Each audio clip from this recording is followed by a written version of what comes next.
தர்மபுரி மாவட்டம் பாப்பாரப்பட்டி அருகே வேலம்பட்டி ஸ்ரீ கங்கை காளியம்மன் கோயில் கும்பாபிஷேக தீர்த்த கூட ஊர்வலத்தில் ஆயிரக்கணக்கான பக்தர்கள் கலந்து கொண்டு ஊர்வலமாக சென்றனர்.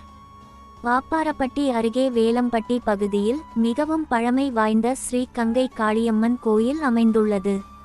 இந்த கோயிலானது ஊர் பொதுமக்களால் ஒன்றிணைந்து புனரமைக்கும் பணியானது கடந்த சில ஆண்டுகளாக நடைபெற்று முடிவடைந்தது. இந்த நிலையில் கோயில் கும்பாபிஷேக தொடக்க நிகழ்வான வெள்ளிக்கிழமை கொடியேற்றத்துடன் தொடங்கப்பட்டது. அதனைத் தொடர்ந்து பக்தர்களுக்கு காப்பு கட்டுதல் நிகழ்வு நடைபெற்றது. செவ்வாய்க்கிழமை காலை 10:30 மணிக்கு மாதே அள்ளி காளியம்மன் கோவிலில் இருந்து தொடங்கப்பட்ட தீர்த்த குட ஊர்வலமானது பாப்பாரப்பட்டி 3 சாலை சந்திப்பு மின்வாரிய அலுவலகம் வழியாக வேலம்பட்டி பகுதிக்கு வந்தடைந்த நிலையில் ஆயிரக்கணக்கான பக்தர்கள் கலந்து கொண்டு கும்பாபிஷேக விழா அதற்கான புனித நீரை எடுத்து வந்தனர்.